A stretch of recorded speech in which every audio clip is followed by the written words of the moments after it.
Andre, we just got all the sales numbers for April of 2019, so it's time to take a step back and look at the biggest winners and the biggest losers. We got the top 5 winners and the top 5 losers to see who's doing well and who's doing not so well.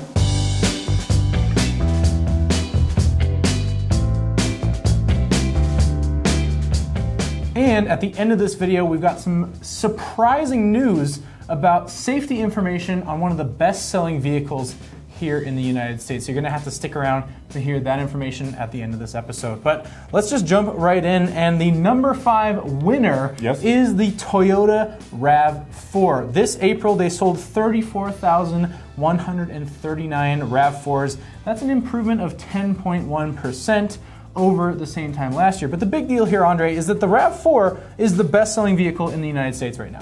Booyah, in terms of numbers. That's a car, not a truck. It's a car, right. There's no trucks on this list. That's a whole other story that we'll do later. Exactly, but why is the RAV4 doing so well? Well, because it's brand new. And I think finally they got them to all the dealerships. Yeah. Because when you launch a new vehicle, you still have leftover stock of the previous models. But now finally the new one is there. They have a hybrid, which is supposed to combine high performance and high efficiency. So you have a lot of value proposition. It looks new, it has new interior. What is there not to like? It's the new RAV4, and it's selling like hotcakes, so good for Toyota. All right, next up, number 4 on the winners list is the Jeep Grand Cherokee. They sold 20,469 Cherokees last month, an improvement of 22.96% compared to April of 2018. The weird thing to me about the Grand Cherokee, Andre, is that this is essentially a 9-year-old SUV. Yes. How do they keep selling so many of them? Well, it's a head scratcher. But I think there are 2 things going on here. First, it offers a lot of choice. Yeah. So just look at it. So they have a V6 version, a regular Hemi 5.7. They have a 6.4 SRT. Then they have a supercharged Trackhawk. The 6.2. They have a Trailhawk, off-road, which is off-road version. They have 2-wheel drive, 4-wheel drive, different trim levels. Overland for the luxury crowd. Yes, they have a V6 which gets 25 mpg on the highway according to the EPA. So they're combining a lot of good elements. And also I think some fleets are buying them as well. So rental companies might be using Grand Cherokees. But that's insane. I can't comprehend how much they're growing with an old vehicle. It's really impressive, so good on you, Jeep. Let's keep moving on. Number 3 on the winners list is the Hyundai Kona. So last month they sold 5,154 Konas, which is an improvement of 55.48% over the same time in April of 2018. And there's a bunch of good things about the Kona, right? It's pretty inexpensive. We have one at the office right now. It's fully loaded and it costs about $30,000. Comes with tons of standard features, all-wheel drive, the different styling, the different looks. Maybe this is just a case of Hyundai having created a really unique and interesting vehicle. Yeah, and it was kind of new back, in 2018 when it first came out. So that's kind of why, another reason why it improved so much. But I think it represents what's happening because people are moving still into the subcompact crossovers, compact crossovers, etc., etc., etc. Because you're getting a slightly higher ride height. You get all-wheel drive, you feel comfortable. And the Hyundai Kona, it offers lots of value, like you said. You can get heated seats, steering wheel, heads-up display, all sorts of cool technology. Yeah, it's a lot of cool stuff, and it's also pretty efficient. So I think it's going to keep growing. I think you're definitely right about that. Okay, number 2 on the winners list is another pretty new vehicle. It's the Nissan Altima. Well, the Altima's been around for a while, but they just refreshed it. Last month they sold 16,531 Altimas, making it one of the best-selling sedans here in the United States. Not the best, but one of the best. That's an improvement, though, of 58.95% over April of 2018. And I said that they just refreshed it, but they didn't just do that, right? They updated the styling. It's basically an all-new car. They did a great job with it. Yeah, styling is all new. It looks much better, much cleaner, low, wide, kind of sexy looking. They have a cool new engine option, the variable compression ratio turbocharged 4-cylinder. They offers, ideally better power and better fuel efficiency. Plus, there's an all-wheel drive version also. That's a big deal for a lot of people, especially like states like Colorado or maybe the Northeast where you get snowy winters, you want to have all-wheel drive. But yeah, why is this selling so well? Well, this is strange because sedans, everybody's discontinuing. Yeah, everyone's sedans are falling off a cliff right now. Right, Ford has moved away from sedans, GM has moved away moving away from sedans, and Altima has been a favorite through the years. Yep. It's been fighting against the Accord and the Camry and others in this segment. It's a tough segment, very tough, declining segment. To improve in this way, that means they got it right. All right, number one on the winners list. Maybe you guys have guessed this already. It's the Tesla Model 3. Last month, Tesla managed to sell 10,050 of their small in 1 month electric sedan. 1 month they sold 10,000 Model 3s. That's an improvement of 159.35% from the same time last year. So last year in 2018 they only sold 3,875 in April. This might be, Andre, the hottest vehicle on sale in the US right now. If you ask me, at least. And even TFL owns one now. We bought one. We contributed to this number. One of those 10,050. Is that one right there? Yeah, this is us right here. What makes the Model 3 so hot?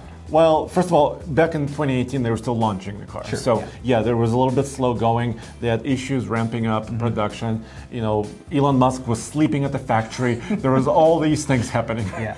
Right? But finally, I think, also the price of the Tesla, the entry-level Tesla, has been going down. Yeah, we were originally promised a $35,000 Tesla. And it's finally here. You can actually finally buy a $35,000 Tesla, as our friend Alex on Autos recently figured out. You should go check out those videos on his channel. They're really good videos. He bought one too. He did. Right. So you're combining, good value like $35,000 to $45,000. All-wheel drive is available. It's pretty sexy car. I mean, in my opinion, it's kind of minimalist design. But it's good looking, and it still has a sexy name, right? I think the second that ours showed up here at the office, we all figured out the same thing that makes the Tesla so special. And it's just that it's so different from the conventional sedan that you find. It's a clean sheet design. It's completely it's still a car, it's still a four-door sedan, but you hop inside and everything feels new, refreshing, different, and I think people just love that. But what about the losers, dude? Yeah, I think you guys are probably more interested to hear what was not selling so well in April of 2019. And number 5 on that list is a sedan, no surprises here, but it's actually one of the most popular vehicles ever made, the Toyota Corolla. Last month, Toyota sold 19,679 Corollas, which is a drop of 24.01% from April of 2018.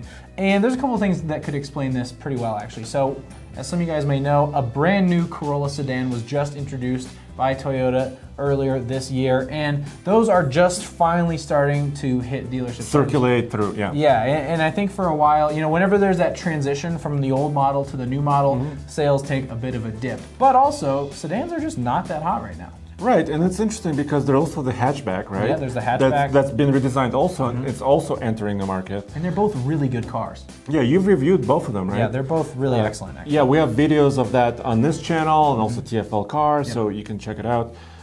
But I think you're right. Whenever you change over, like you stop production of the previous car, so the inventory kind of goes down, and then you try to ramp up the new car. It's kind of a head scratcher, though. I can't quite explain why Corolla, which is a popular car, is kind of declining. It's an interesting question. Drop a comment down below, by the way, guys. If you guys have your own theories or about insight into it. Insight why certain cars are doing well or not, please let us know in the comments down below.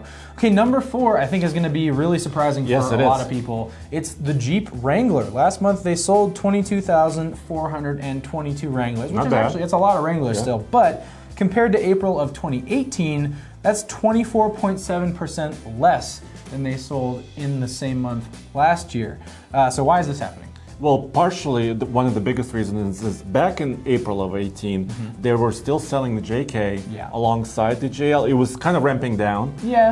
So it was kind of at the very end of the JK life. Right. But dealers were full of JKs and JLs, and they were just selling them left and right. So that was a big deal last year. They sold, almost 30,000 Wranglers last April. So what's happening now? It's now all JL.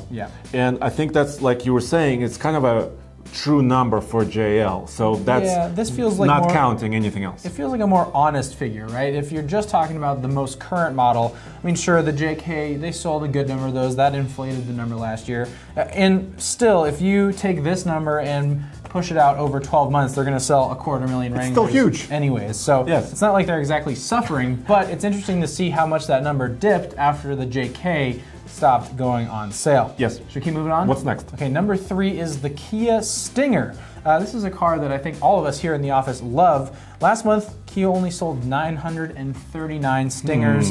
That's 31.86% less than April of 2018. And you know what, dude? I think the hype on the Kia Stinger is dead. I think people... Or dying. Dying. The people who wanted one have probably already bought one. And people don't want sedans. They don't necessarily want performance, sport-oriented cars anymore. But why do you think this thing is Well, when it first came out, it was on fire. I mean, it's a fast car. First of all-wheel drive. 365 horsepower. Twin turbo, right? It's got all that stuff. It's got the looks. Yeah. But finally, like you said, maybe the hype and it's going down. And they're still trying to, keep it there in New York. They unveiled the GTS. Which has orange paint and drift mode. Yes. Which is cool. Yeah, but still, it's unfortunate because all journalists and all enthusiasts love cars like this. Yeah, it's a great car. But at some point, it's also a little bit pricey. But let's keep moving on. Number 2 on this list is the Hyundai Tucson. Last month, they sold 8,682 Tucsons, which is a big drop, 32.71% less than the same time in 2018. And this is really surprising, Andre, because this Tucson has been recently refreshed. This is the new one we're talking about. And also, this is the hottest segment. The compact crossover is huge right now. I mean, just look at the RAV4 that we just mentioned. That was growing and is the best-selling car in the country last month. So this is very a surprise, but maybe competition is the problem. That might be the exact problem, Andre. I mean, you have to go up against the RAV4, against the Nissan Rogue, which sells 30 or so thousand units a month as well. The CR-V also sells almost 30,000 units per month. I mean, the competition in this segment is just so tough that unless you're the best of the best, you might just have a hard time moving that many units. Okay, what's number 1 loser? Last but not least, number 1, the biggest drop-off or the most surprising change for 2019, for April of 2019, is the Prius family. So last month they sold 4,799 Priuses. That's all? Compared to April of 2018, they sold 7,420 last year. So 35% less. Basically a third of Prius sales are now gone compared to the same time last year, which is confusing because, people want EVs, they want electrification right now, right? Efficiency. And Prius is like the genesis of all that. Yeah, it was the original, popular hybrid out there. I mean, it's been around, over 20 years. Time. Well, longer than I've been around. Yeah, this is the 4th generation now of the car, basically. Yeah. Maybe the problem really is like the Tesla. Yeah. Right, so the Tesla entry price is dropping, coming down. It's eating into other car sales like the Prius, for example. And also, you mentioned an interesting point, Corolla hybrid. Yeah, so the new Corolla sedan now has, for the first time in the US, a hybrid version. And it used to be that the Prius C was the least expensive hybrid you could buy from Toyota. But when the Corolla sedan hybrid came out, they got rid of the Prius C, that's on its way out, and the Corolla sedan hybrid is going to be the least expensive hybrid you can buy from Toyota. So maybe if people want that inexpensive hybrid, they're not going to look at a Prius, they're going to go look at the Corolla hybrid because that's the cheapest one you can buy from Toyota. Could the style be also an issue? And the Corolla does look a lot better, actually. Yeah, the style. Well, it's subjective. It's subjective, but still, they try to make it like kind of flashy and out there. But a lot of people didn't like it. Its styling is subjective, but I think we can agree that the Prius is not the prettiest vehicle on the road right now. No. So there you go, guys. Those are the winners and the losers for April of 2019. Right. And as promised, we have a little bit of news about safety. Specifically, the IIHS, the Insurance Institute for Highway Safety, just released the safety rating for the 2019 Toyota RAV4, one of the vehicles we talked about in this video. And much to the chagrin of Toyota, probably, it's not a top safety pick. No.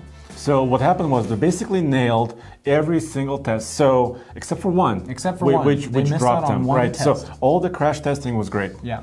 Adaptive accident prevention systems, great. Perfect scores there. Headlights, marginal. Marginal. They got a marginal score on the headlights, and despite being super safe in an actual accident, that's not everything you need to get that top safety pick rating from the IHS. They take the headlights into account, and if you don't get high enough marks on the headlights, you don't get the rating.